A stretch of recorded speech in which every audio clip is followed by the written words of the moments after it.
Good morning.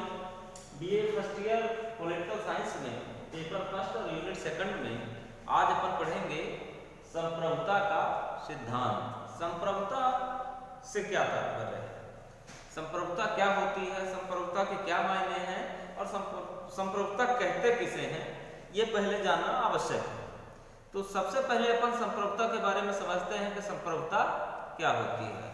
तो संप्रभुता या प्रभुसत्ता दोनों एक ही चीज है, दोनों के एक ही अर्थ है, लेकिन उसका अर्थ मतलब क्या है, मतलब यह है कि शक्ति से किसी भी राज्य की शक्ति किसमें निहित होती है, संप्रभुता या प्रभुसत्ता में निहित होती है। सरकारों के पास जो शक्तियां होती हैं उसे हम प्रभुसत्ता कहते हैं, ठीक है ना।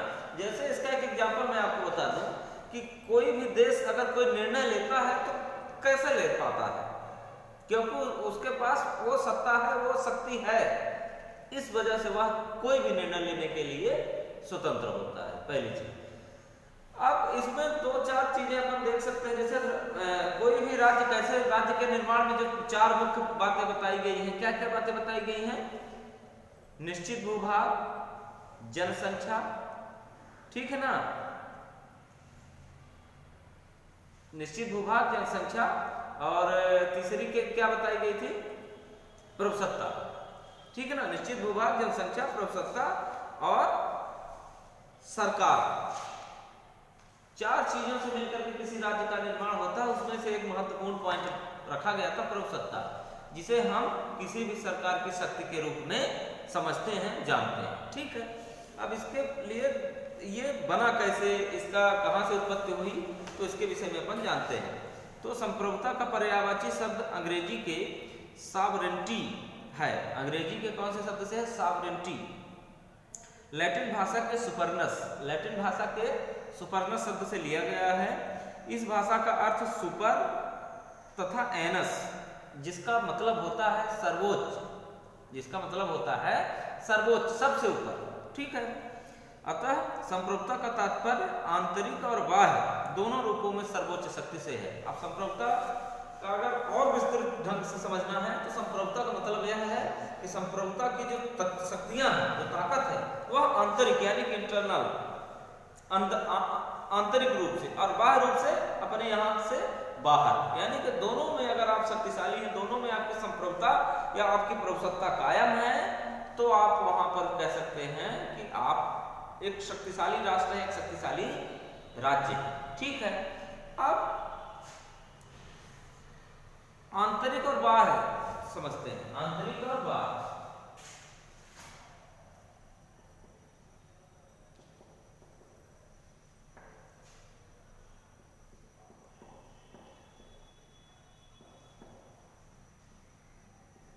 आंतरिक संप्रभुता और बाह्य, आंतरिक संप्रभुता और बाह्य संप्रभुता, ठीक है ना। आंतरिक संप्रभुता और बाह्य संप्रभुता, यानी कि दो प्रकार की संप्रभुता यहाँ पे देखने को मिलती है। तो आंतरिक संप्रभुता से क्या तात्पर्य है और बाह्य संप्रभुता से क्या तात्पर्य है। आंतरिक यानी कि देश के अंदर, राज्यों में, विभिन्न राज्यों में, ठीक है ना, विभिन्न जगह है जो देश के हर हिस्से में, देश के कोने कोने में, उसको हम आंतरिक कह सकते हैं, ठीक है ना, जो देश के अंदर की बात होती है। लेकिन बाह्य, बाह्य का मतलब है देश से बाहर, देश से बाहर यानी कि विदेशों में। आप कितने शक्तिशाली हैं, आपकी बात अगर कहीं पे आप बात रखते हैं तो उस बात को कितनी मान्यता मिलती है, उस बात को सपोर्ट करने वाले कितने लोग हैं आपके साथ, आपके देश से बाहर यानी कि अन्य देशों में। तो अगर आपकी बात सर्वमान्य है, सब लोग सपोर्ट करते हैं, तो इससे यह क्या निष्कर्ष निकलता है, इससे यह निष्कर्ष निकलता है कि आपको बाह्य सपोर्ट भी, बाह्य संप्रभुता भी आपके पास है। आंतरिक संप्रभुता तो है ही, लेकिन बाह्य संप्रभुता भी आपके साथ पास है, ठीक है। अब प्रभुसत्ता की जो है तो परिभाषाएं देखते हैं, ठीक है।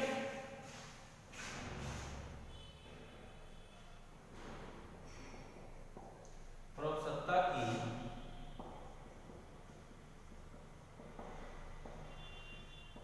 परिभाषाएं, प्रभुसत्ता की परिभाषाएं, इससे क्या अर्थ है। तो प्रभुसत्ता की परिभाषाओं में ही इसका अर्थ निहित है इसके अंदर ही इसका अर्थ छुपा हुआ है, और कितने सारे जो है तो विद्वानों द्वारा प्रभुसत्ता की जो है तो परिभाषाएं दी गई हैं, उसके विषय में क्या कहा गया है आइए देखते हैं। ठीक है, तो सबसे पहले बोंदा ने क्या कहा है उस देख लेते हैं। प्रभुसत्ता नागरिकों और प्रजा के ऊपर सर्वोच्च शक्ति है जिस पर कानून का कोई बंधन नहीं है। यानी कि प्रभुसत्ता नागरिकों और प्रजा पर, यानी कि जो देश में रहने वाले लोगों पर क्या है, उनके ऊपर सर्वोच्च शक्ति है। यानी कि प्रजा किसके अधीनस्थ है? प्रभुसत्ता के अधीनस्थ है, और सर्वोच्च है, संप्रभुता सर्वोच्च है ऐसा कहा जाता है बोंदा के अनुसार। फिर बर्गेस के अनुसार देखते हैं, बर्गेस ने क्या परिभाषा दी है।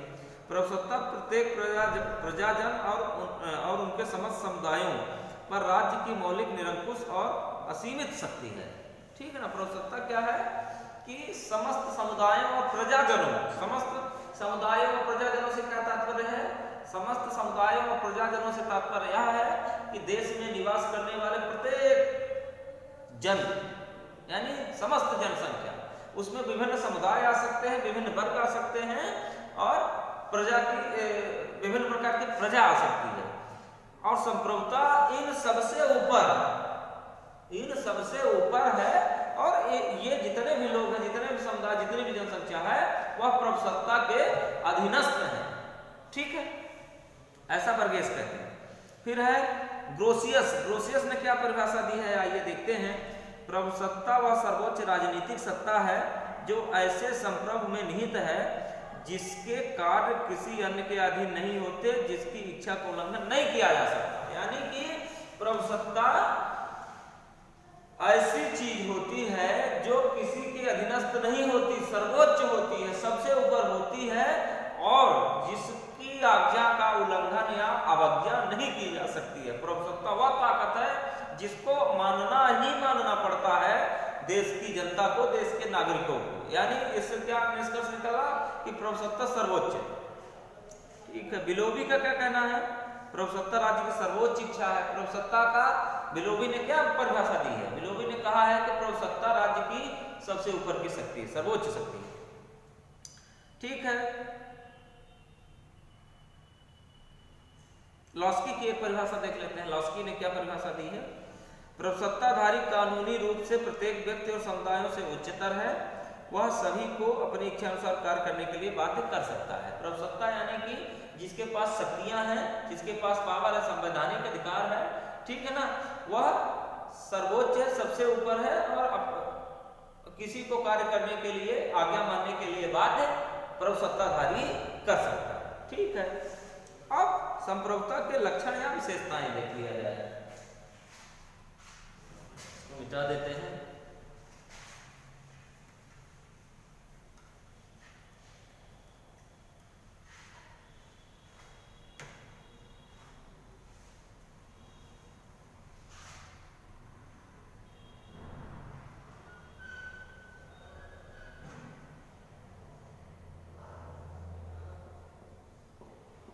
संप्रभुता के लक्षण या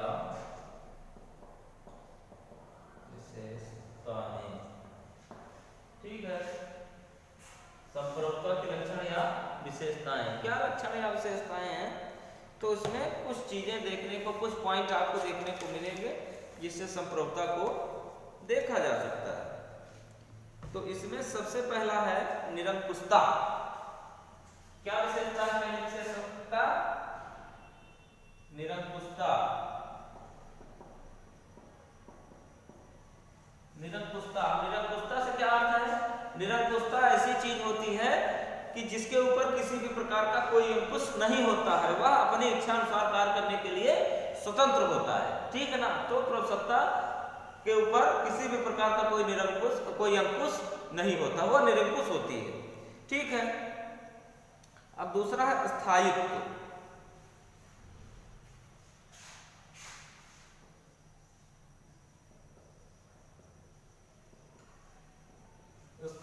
स्थायित्व का क्या मतलब है? स्थायित्व का मतलब ठहराव से है। ठहराव से यानी कि, और इसको सरल करते हैं, देखते हैं, तो ठहराव का मतलब होता है कि प्रभुसत्ता एक ठहराव वाली वस्तु होती है, सब ठहराव वाली चीज होती है, उसमें किसी भी प्रकार का फेरबदल या बदलाव नहीं होता है। यानी कि प्रभुसत्ता एक ऐसा सिद्धांत है, एक ऐसी थ्योरी है जो सर्वमान्य है और सभी जनों के ऊपर लागू है, एक व्यवस्थित तरीके से, एक निश्चित तरीके से लागू। ठीक है। फिर अविभाज्य एकता। अविभाज्य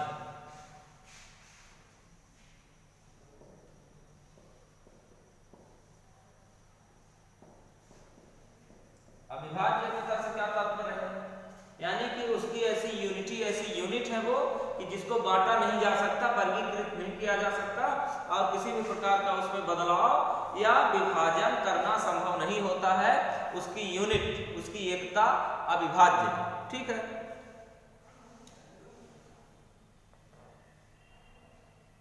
चौथा है सर्वव्यापकता। चौथा है सर्वव्यापकता। सर्वव्यापकता का क्या मतलब है?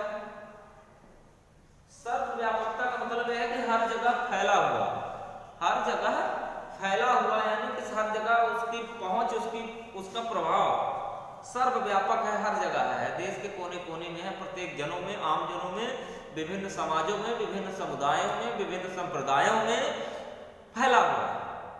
यानी कि प्रभुसत्ता की जो ताकत है, उसका जो प्रभाव है, वो प्रत्येक जन पर, जनसंख्या के प्रत्येक हिस्से पर है। ठीक है। फिर है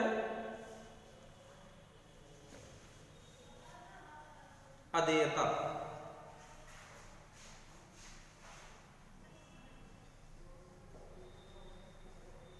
अधेयता से क्या तात्पर्य है? अधेयता क्या चीज होती है? तो प्रभुसत्ता को त्यागना आत्महत्या के समान है।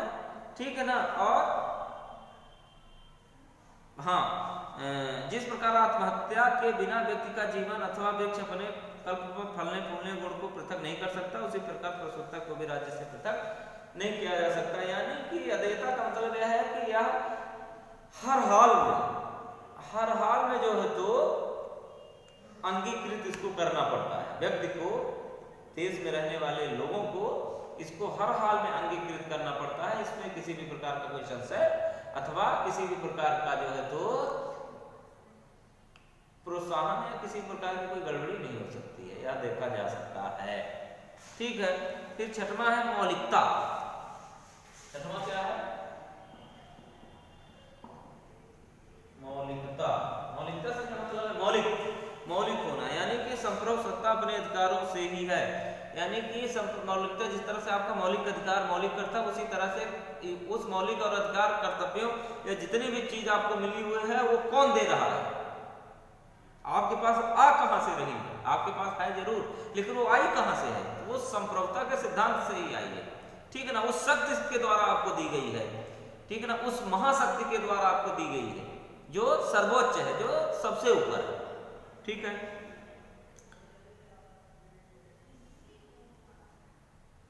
बस अब अपन पढ़ेंगे,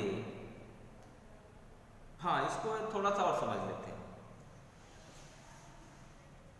देखिए, इसको और सरल कर देते हैं। जितनी बातें आपको बताई गई हैं, जो भी पॉइंट्स आपके पास रखे गए हैं, उसको समझने के लिए और एक सरलीकरण कर सकते हैं कि आप देखिए कि संविधान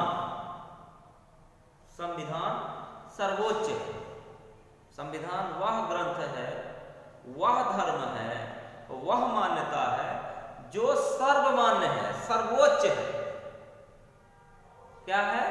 सर्वोच्च है, सबसे ऊपर है। अब क्यों सबसे ऊपर है? उसके पीछे कारण क्या है? तो उसके पीछे बहुत सारे कारण आपको देखने को मिल सकते हैं। संविधान के अंतर्गत किसी भी मजहब, जाति, धर्म, भाषा, संप्रदाय, कैसा भी कोई क्यों न हो, अगर देश की नागरिकता उसको प्राप्त है तो संविधान का संरक्षण उसको निश्चित मिलेगा, ऑटोमेटिक मिलेगा, अपने आप मिलेगा। ठीक है। लेकिन संविधान क्या हो गया कि सर्वोच्च हो गया, सबसे शक्तिशाली हो गया, संप्रभु हो गया।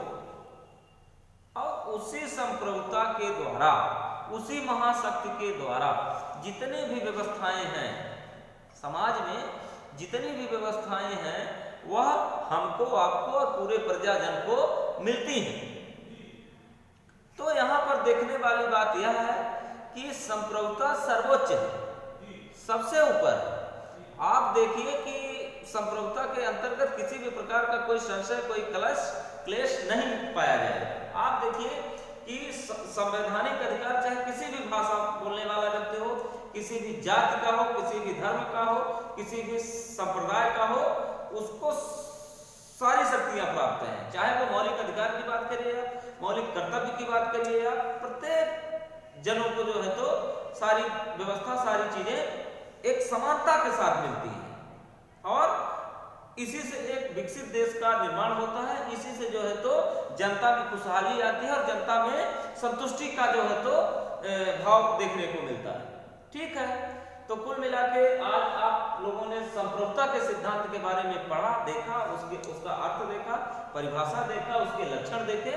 अब कल अपन संप्रभुता के कुछ अन्य प्रकारों के बारे में चर्चा करेंगे। Thank you.